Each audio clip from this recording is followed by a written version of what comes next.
After the end of the world, the burnt one woke from a deep slumber, broken, deaf, and blinded.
A spark had once again been lit. It was told that for the being who kept fire in their heart, all darkness would vanish. Nevertheless, this long night seemed endless and fraught with perils. What were they thinking? That thing was meant to remain dead. I'm never gonna come out again, no sir. In here it's just me. Lonesome ragdoll with his mask. Alone in that peace. They burned it all away, and for what? Shine a little light on things? I can see just fine in the dark. In the dark, I can see everything clear as day. What were they thinking?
And so it was that the burnt one and a small flame took a wander down the midnight walk.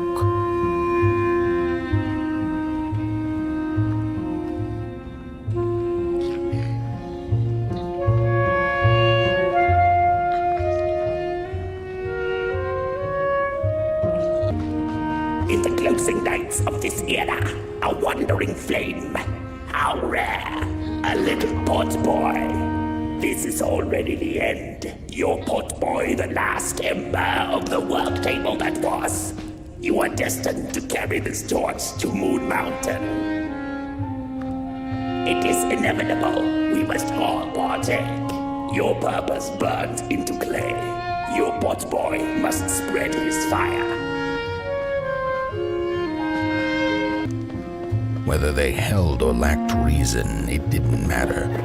When times were dark and winds blew cold, there wasn't much left to do, and it was quite enough to simply put one foot in front of the other.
Hey, I'd almost forgotten how it felt.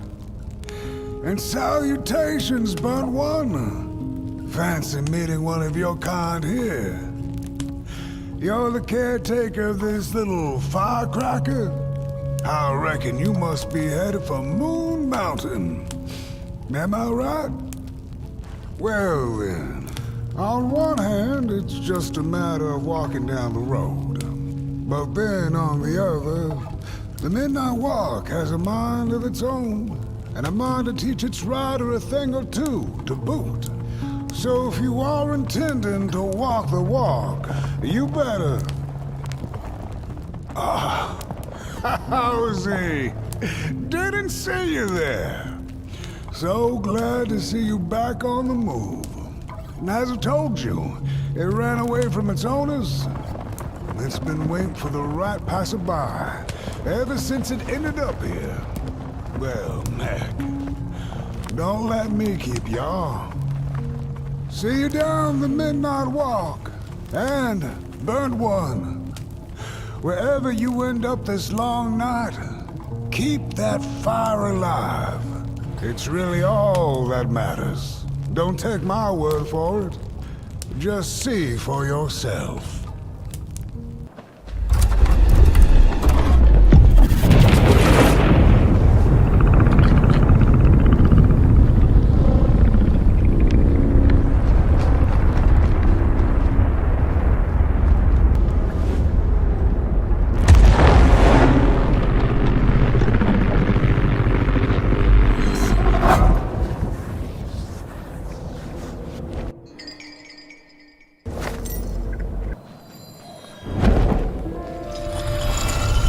Don't venture into the swamp under the moon, they cautioned. There, wild eyes watch, and itching teeth yearn for succulent heads like ours. Gone are the bodies of old, and they can no longer shield us from the terrors.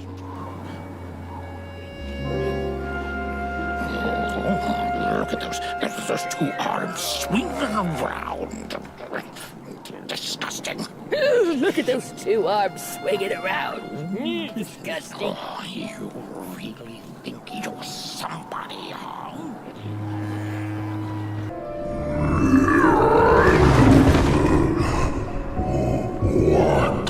What is this? A somebody approaches Nobodyville? Your wretched limbs an affront to nobodiness. Unless your fire can prove itself useful, there will be no passage for you, limb tree. Go away.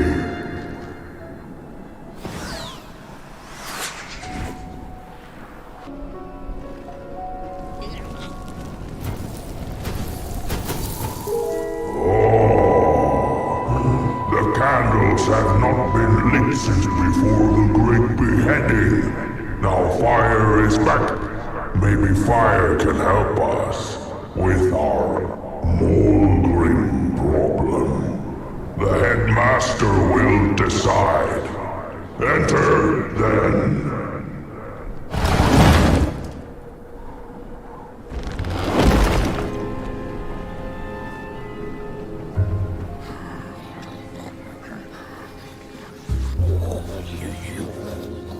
Get out of here. What do you think you're doing here?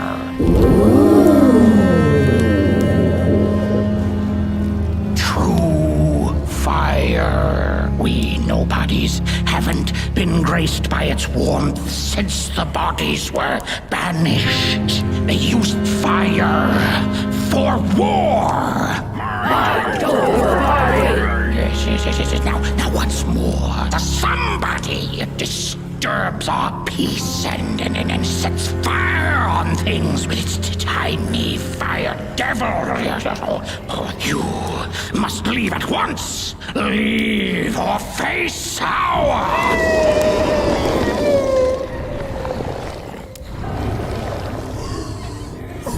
It's the mold! Grab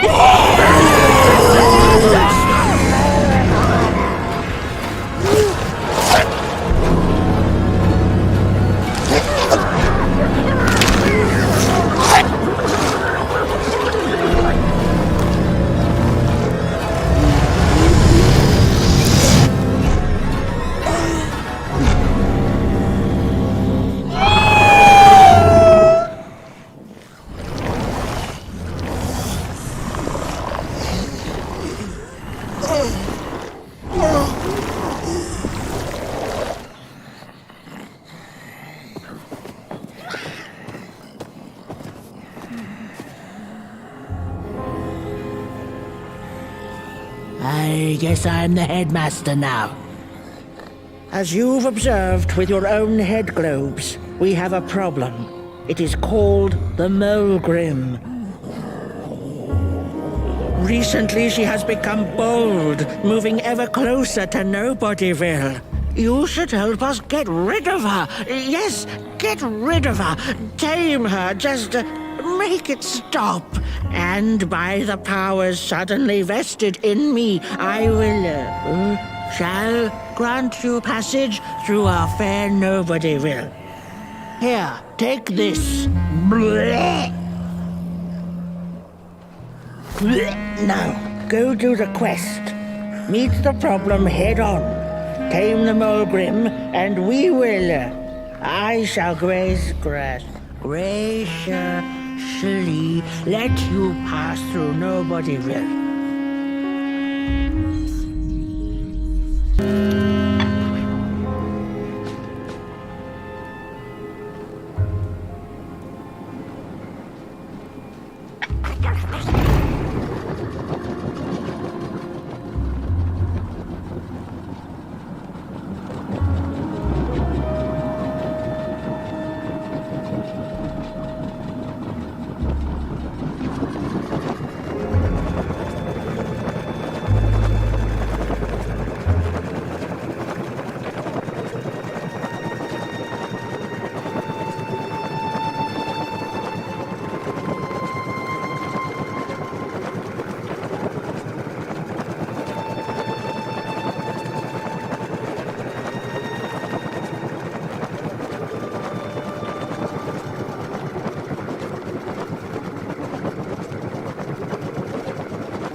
Another old swamp saying went, when dealing with a troubled and troublesome Molgrim, do not light a fire beneath her, but help her build one from within.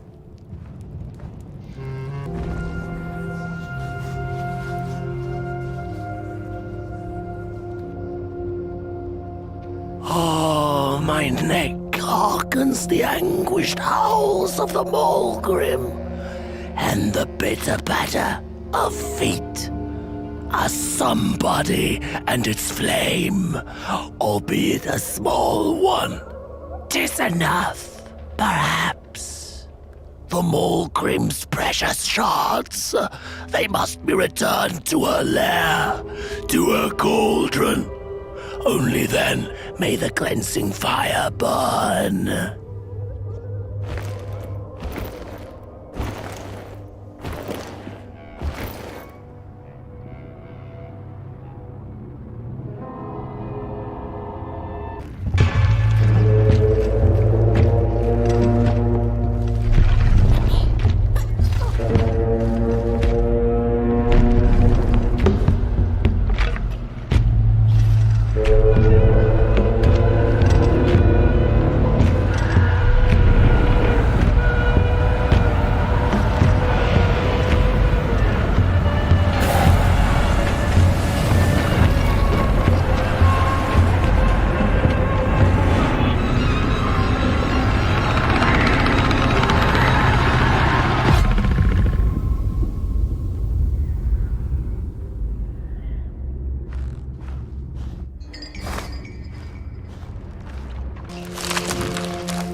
Don't eat me!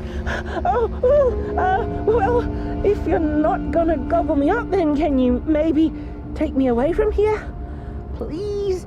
Somewhere closer to Nobodyville and away from here. Get me out of this neck hole, please! I'm begging you on my bare chin, and I'll pay you for the effort. Handsomely with a beautiful shard from the Mulgrim's cauldron.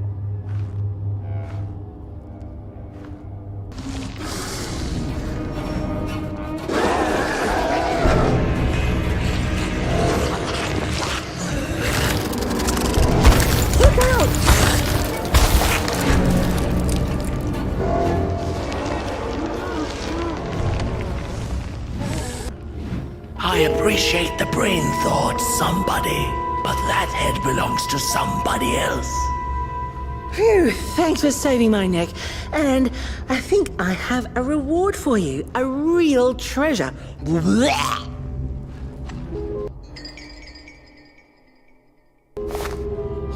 There you go. One of the 3 missing shards from the Mulgrim's cauldron. Yeah, I stole it.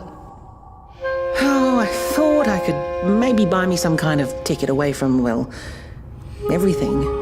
Start anew, you know? A good head on a pair of healthy, strong shoulders. Eyes on the horizon. Gosh, the horizon. Do you know I haven't seen it once since I lost my body? I really do miss my body. It's a real shame when you think about it, you know? The things that we do to ourselves, to one another, what we did to her, kind. All in the name of some sort of control. It doesn't make sense. Anyway, I guess I'm sad. Sad and sorry.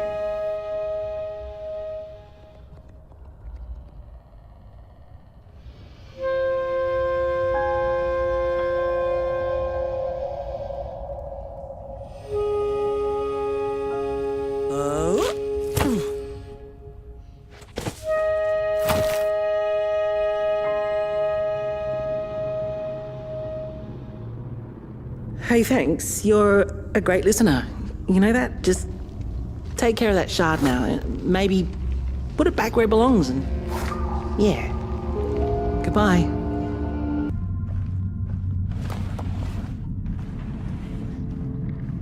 Good evening.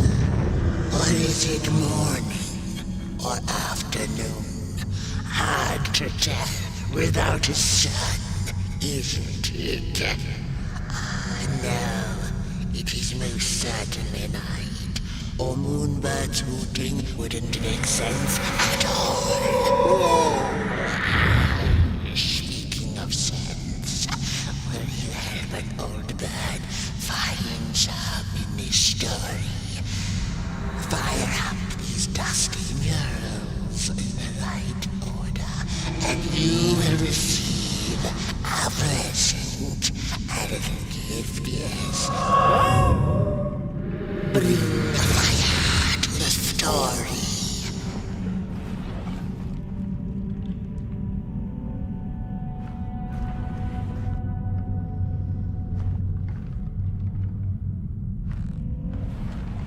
Once upon a time, the Mulgrims lived in peace.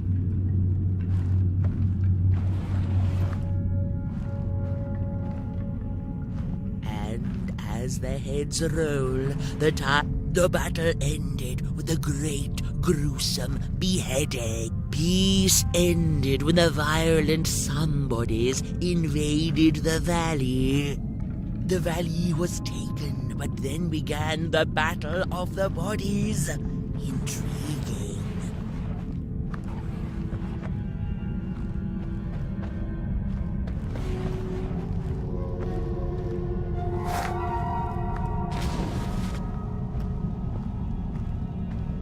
Once upon a time, the Mulgrims lived in peace. Peace ended when the violent somebodies invaded the valley. The valley was taken, but then began the Battle of the Bodies. Intriguing.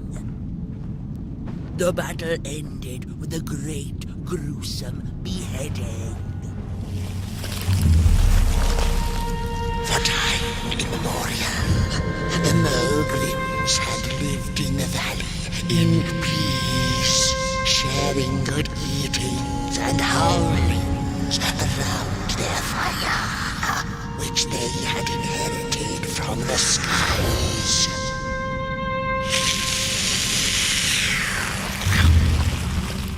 Then one terrible night came the violent somebodies. They hunted the Mulgrims for sport and took their fire for themselves.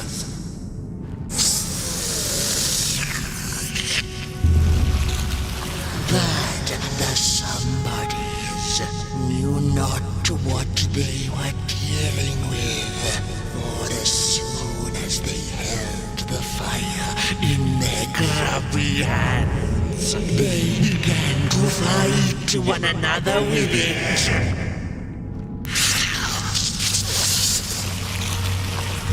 To save themselves from themselves, the cunning heads turned on their bodies and organized a great beheading. And so it was that somebodies became nobodies, and the bodies were exiled. A time of peace would ensue, or so the headlings thought. The last living Mulgrim had been biding her time, and saw now an opportunity to return and take bloody vengeance upon the heads, who were now left defenseless without their bodies.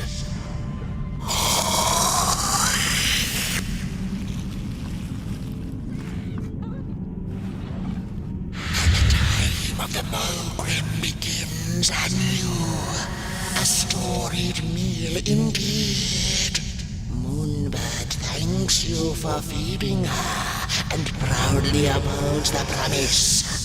A gift. A shard from the Mulgrim's own cauldron. It looked so shiny in the moonlight. Moonbird simply had to take it.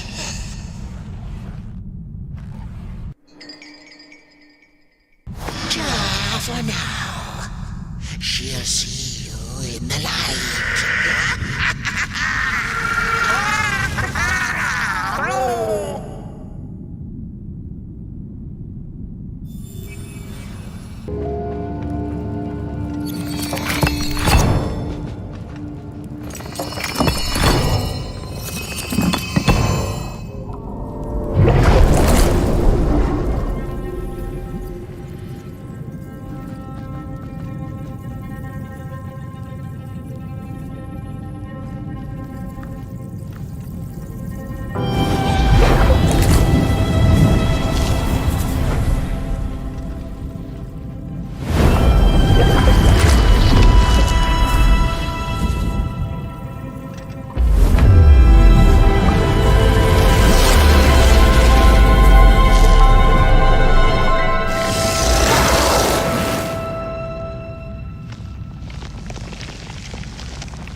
she'd never been much for company until she had met the other one.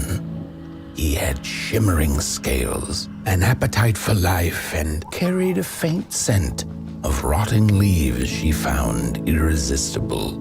Oh, how they used to laugh at the distant stars, bitterly, together.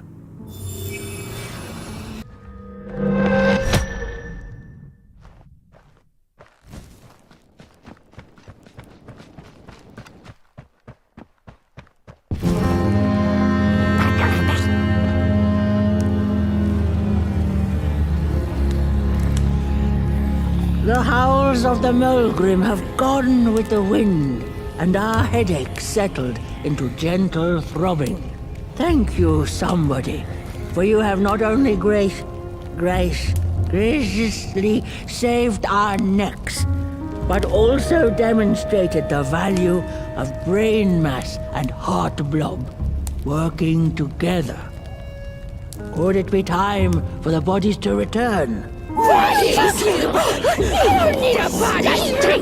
We must convene on this matter, and you and your wandering flame must now leave through our gates and keep on walking the midnight walk to Moon Mountain. Mountain! Here you go, somebody. This key will open the town gates. The mountain once again beckons, and the call is answered. Fare thee well, and take good care of your flame. The dark itself is hungry.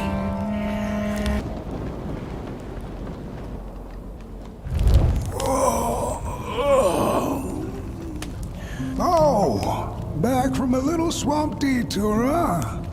Hope the heads didn't give you too much trouble. At least your head looks attached to its shoulders and your friend's is, well, burning. So do not despair. Should you once again lose your way along the midnight walk, you're probably meant to.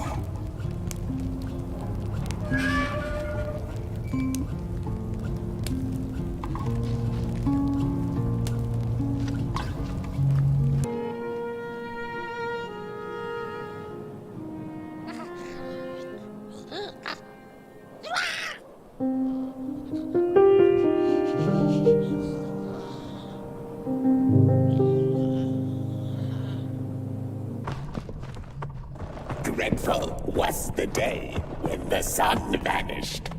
The waters dried up, birds went quiet, and the dark itself seeped unchecked into the work table as the cold, chewed paper moon rose over the mountain. The night that followed would be long as the midnight walk. The burnt one was there. You do not remember, but you feel it, don't you? You are reborn when need arises. This night, Port Boy needs you, and Moon Mountain beckons. Its call irresistible.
I had a flame once. It was beautiful and bright, spread its light, brought me and my neighbors warmth. and it was always hungry. no matter how much I fed it, it kept on growing and growing, and one day it got big enough to start walking the long road. I didn't guide it. It dragged me along for the ride. I followed it for a long, long time. Would the road ever end? What was the point of the walk? Things kind of spiraled. Road took me on dangerous detours that didn't make sense. Before I knew it, my flame began to fade until it... Well, I don't think I was meant to carry this flame.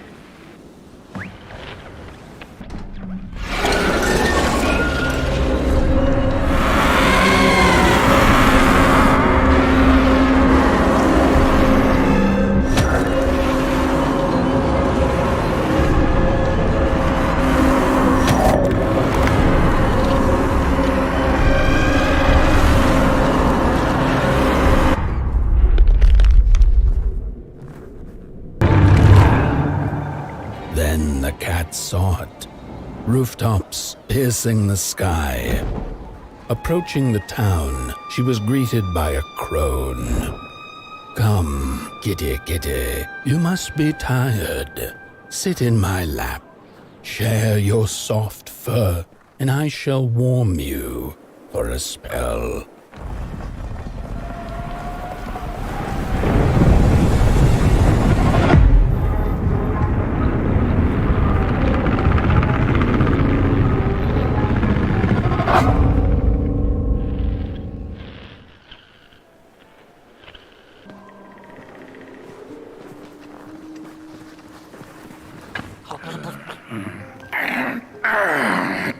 Welcome to Coal Haven, newcomer. Good to see a flame in these parts again. I'll be your guide tonight. This furnace here used to run on coal and fire, don't you know? But a thief stole all our matches, wasted them in greed, you see. Now the ghost has come to smite the wicked and punish the thief who killed us. Well, I guess that's it. That's a tour on the house. There's a bone right there in the snow. Your flame could bring back warmth to our graves. May the worms in our bellies dance again. Your flame could bring back warmth to our grave.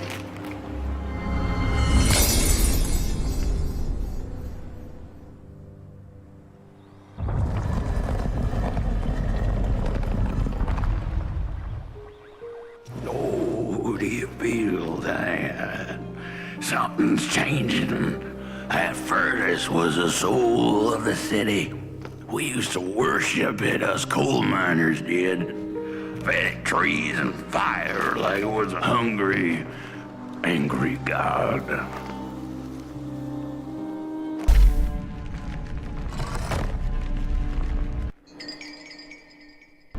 He killed us all.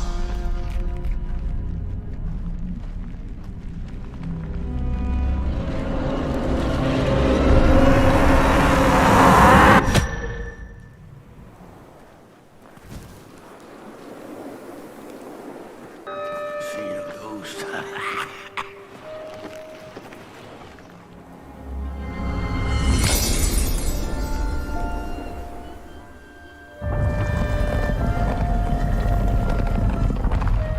The thief loved the stars. Would have plucked them out of the sky if it were possible. But the dark itself stole her stars, turned the thief's sky as black as a cup of joe. And so the thief began to steal matches and lit them, hundreds of them, like little stars of her own. Wherever she sought warmth, it had a price. The miners needed the cat to get rid of the rats, and the vicar wanted her protection from bad luck. bony hands reached out from all around her, trying to grab her. The dark matches lead to the house.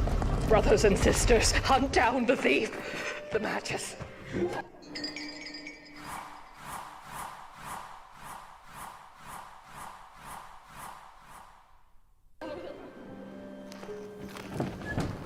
The furnace is dead.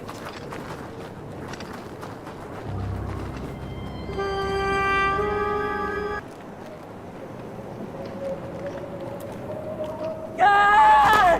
It burns! It burns! What's... This isn't my body. The fire, did we snuff it out? Where's... Did I save them? The house. It's ruined. Well, it wasn't supposed to go down that way. They locked the door, threw the key into the woods. Huh. There was so much anger, and now there's nothing. This body is so uncomfortable.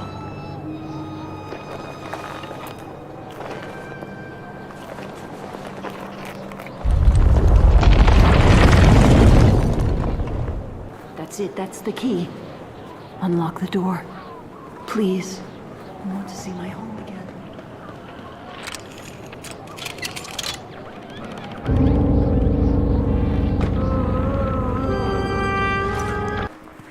The crooked path to the house on the hill lies open.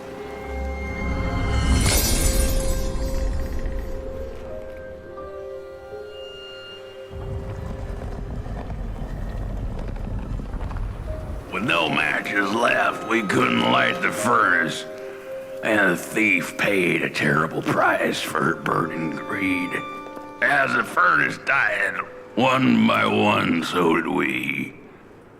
But before we perished, the dark itself moved into our hollow husk, turning us cold and wicked. If I had a heart, I'd feel great shame for what we did. I'd feel great shame for what we did.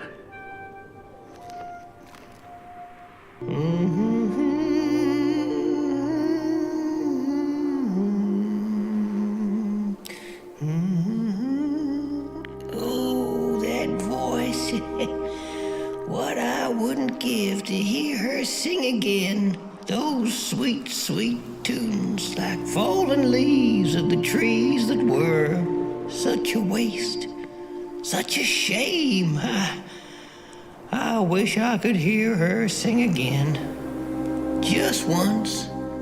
Just once. I ask, pray, beg for silence of the dead. But what does darkness give? A singing head. All of them dead like us, yes. But the song, it lingers. Fire will tell.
Little soul, you charming little wanderer, my life's companion and body's guest. Where are you off to now? The girl offered her burning match, her last star. But the cat could tell she needed it all for herself. Grateful for her unconditional kindness, the cat left her to her ghosts. Your flame could bring back warmth to our grave.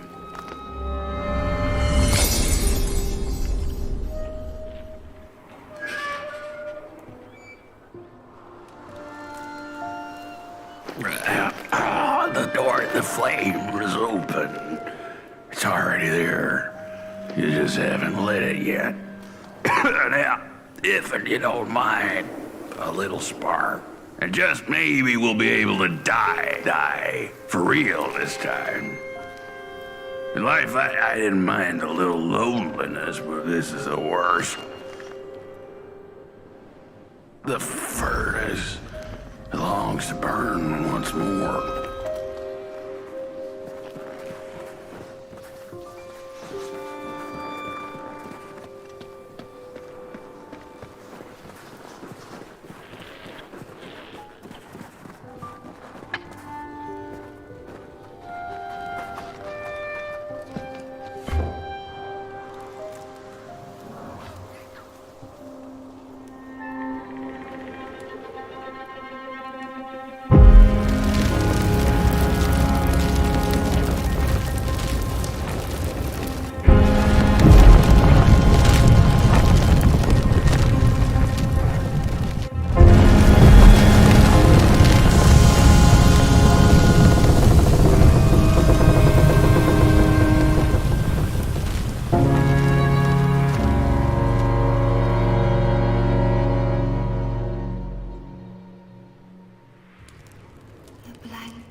Release me. Remove the shroud. Light the match. The match. Light it. Please. One last star. Thank you.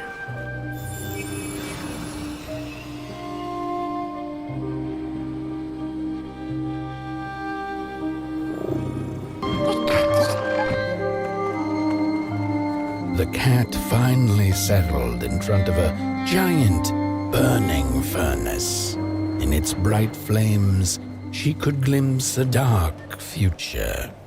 This did not matter to her, for now she was eternally warm and at peace.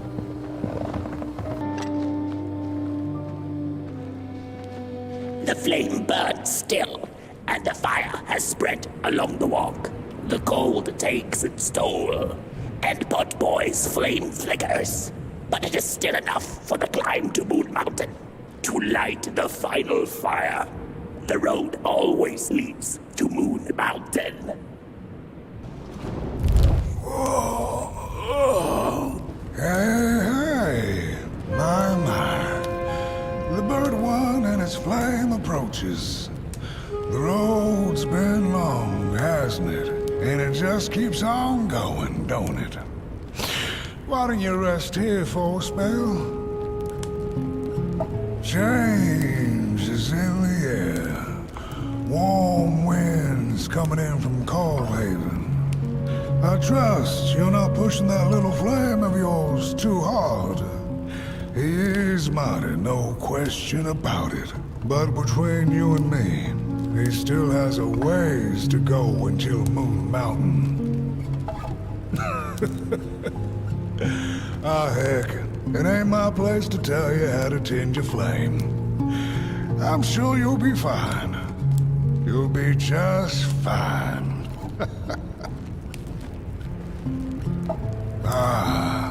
To feel at home wherever you walk. How's it?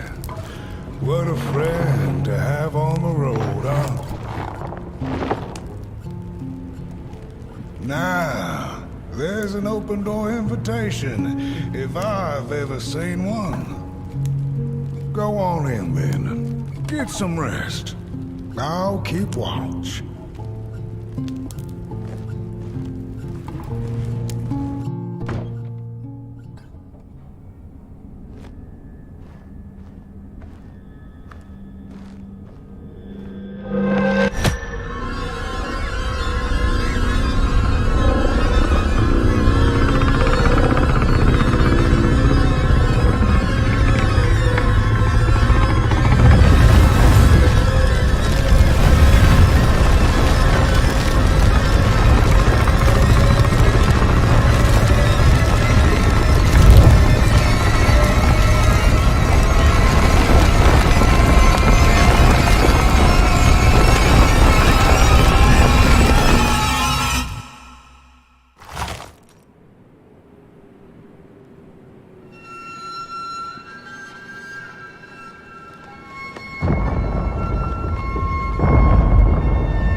A boatsman went out into a foggy lake to find peace. Then, out of nowhere, came another boat that bumped into his. He cursed whoever was on the other boat, but when the fog cleared, he discovered that it was, in fact, empty. These sarcophagi are molds, rebirthing the bodies of the burnt one. Failure after failure, they keep coming back. They lie dormant, and then they awake at an appropriate time, during times of dark.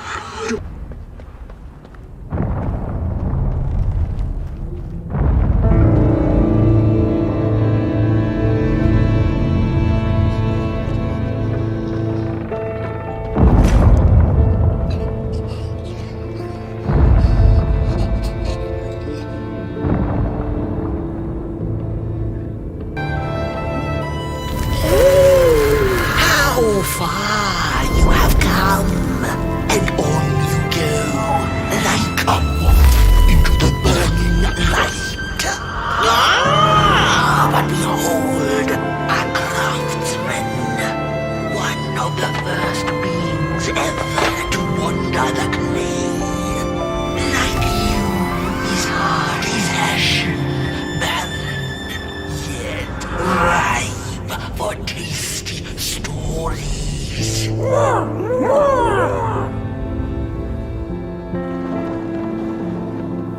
By now you must have learned there can be no tale without spark. No spark, no path.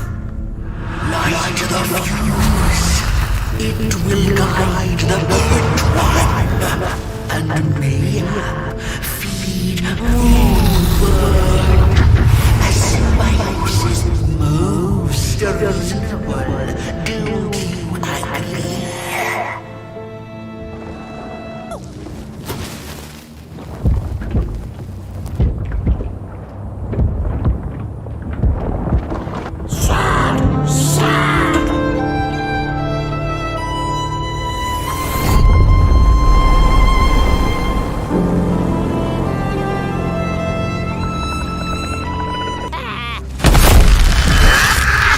I see you. Not to crawl closer, Moonbird.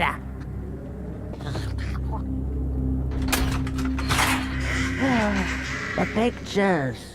They're moving again. Forbidden. It is forbidden. It is forbidden.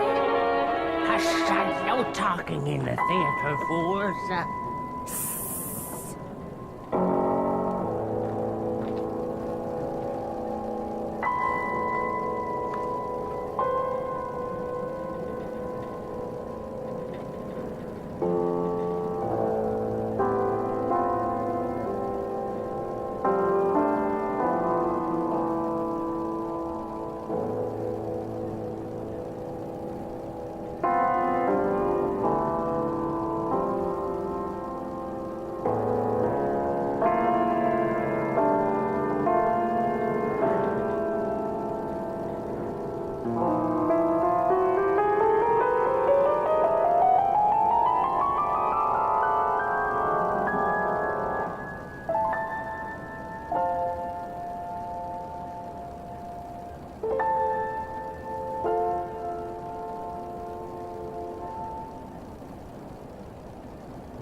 Stories.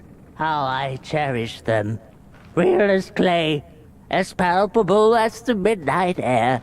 They're all we have left once the dark has taken the last campfire from us. The projectors tell a story of failure. The craftsman projects it onto his creations. He keeps building without love for his craft. He needs to see it.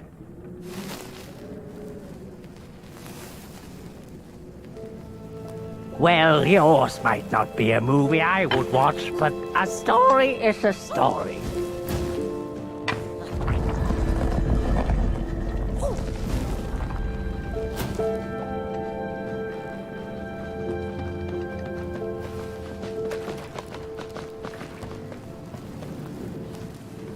The potter, stuck in the sinking clay in which he had dug so greedily, spoke his final verse. Here was I born, and here I lived. My refuge was the clay, and now the clay has played me false in a most grievous way. 3 blind explorers discovered a sleeping beast. Each of them touched it and described it to one another. Its skin is coarse, said one. No, its ears are big, exclaimed another. The teeth are its most prominent feature, declared the third. Who was right or wrong mattered little, as the beast awoke and ate them all.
princess.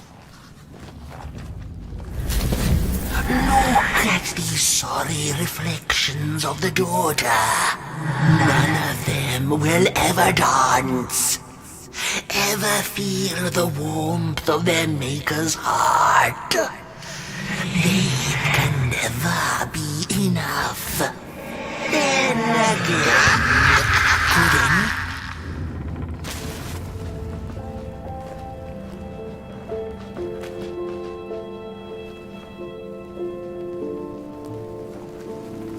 After years of searching for her son, the weaver was convinced she had lost him to the dark. One night, there came a knock upon the door. "It's your son," said a voice. "Please let me in." Thinking this was some cruel spirit come to mock her grief, she remained silent until her son gave up and left, never to return again.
Just the way the father hoped the daughter would fill his heart with fire, failing to see that she needed a fire of her own. His princess danced away, and he stayed behind, cemented in his ancient groove. The heart is a bottomless pit, never sated, always craving for more.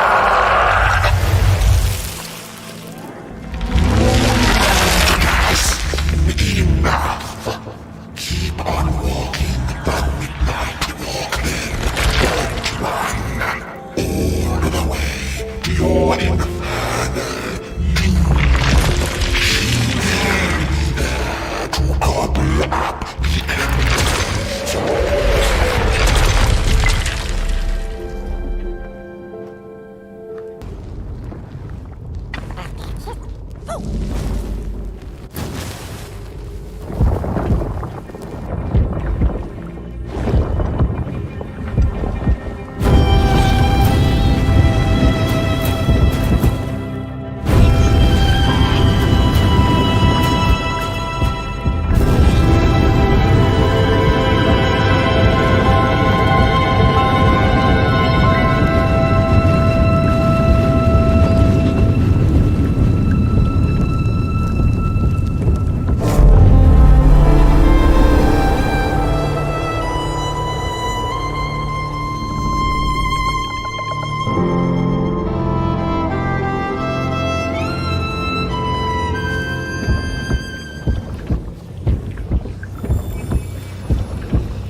wanderer asked the craftsman, "How do you make such perfect sculptures?" To which he replied, "Oh, there's nothing to it really. I go into the dark woods. I find the sculpture already waiting inside a tree. And then it's just a matter of carving it out."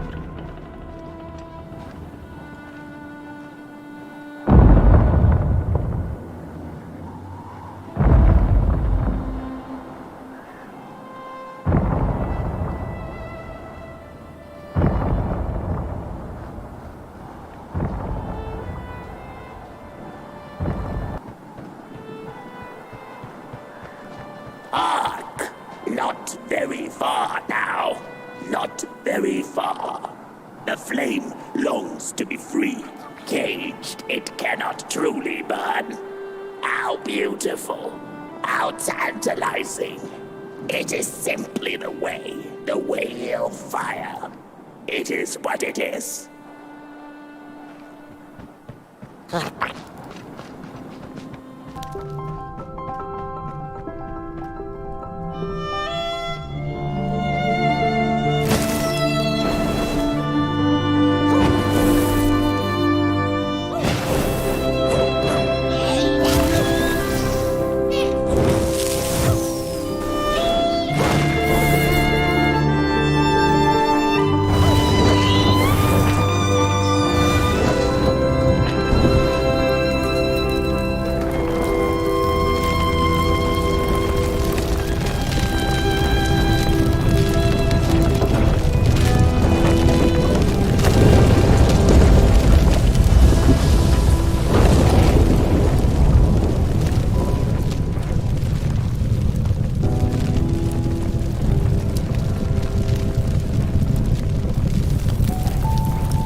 When the nameless maker lost his creation to the dark, he went back to the great drawing board. In his desperation to regain control, he made an attempt to sculpt the face of the dark itself, something he thought he'd glimpsed in his nightmares. But the face wormed itself out of his mind's eye, and instead his twisted sculptures came alive, grinning and many-legged. Thus, the grinners escaped and seeped into this world as a reminder to the maker that there's always something to smile about, even when things don't go the way you hoped.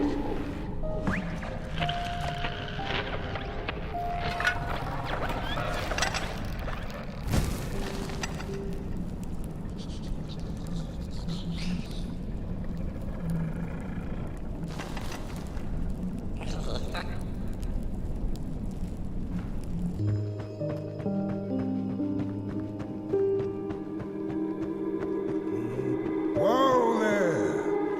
You look like you're about to move a mountain.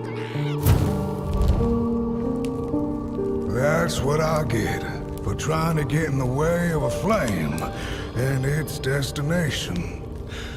Let him walk his walk. Ain't nothing gonna stop him now, looks like. Fare thee well now, Bird One. You're going to Moon Mountain, and that walk is for you alone. You have a tough decision ahead of you to make, just like the ones who came before. But they're all long gone. In the end, all there's left to follow is your own heart. When I was a child, I exchanged letters with a monster in the woods. We were best pals, and we shared all our secrets with each other. One day, My sister told me that the monster wasn't real, that she'd written me all those letters to play a joke on me. But the joke's on her, because I knew the truth about the monster in the woods, and we exchange letters to this day. Oi! You the caretaker of this little fireball? What were you thinking, letting him run off?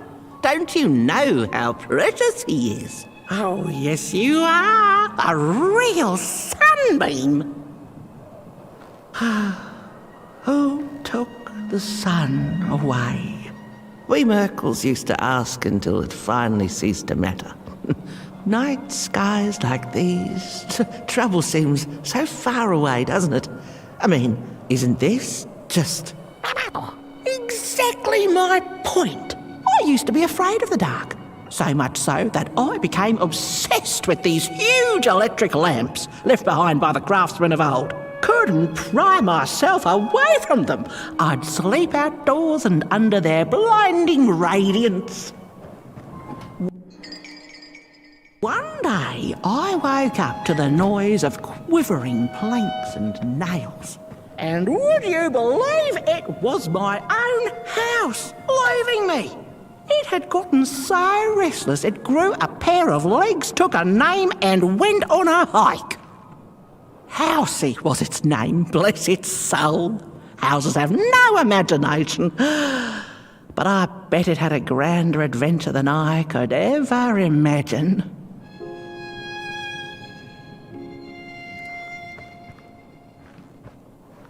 This little flame is your home, burnt one.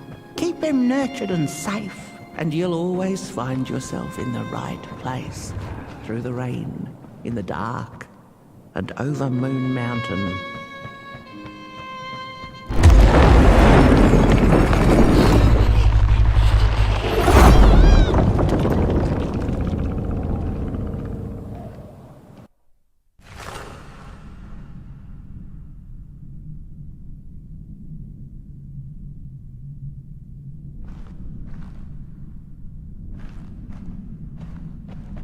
What is the dark? Is it ugly and cruel? Is it a place for monstrosities, for fools lost in the woods? A terrible void where all your nightmares come true.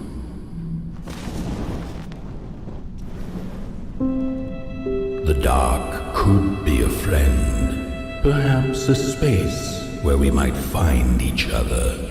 All of us equal under its cloak.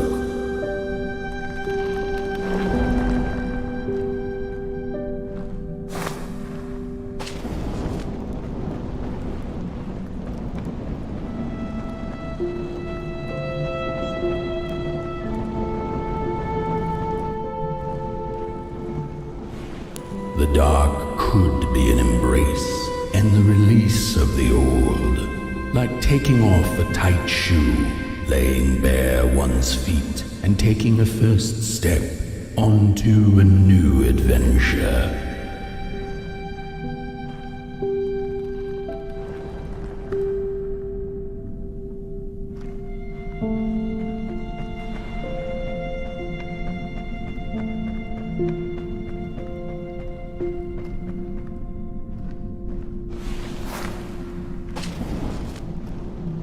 The dark could be a moment of clarity and calm, a break through icy clouds and the shameful stories we tell ourselves that fetter us to the clay and mud.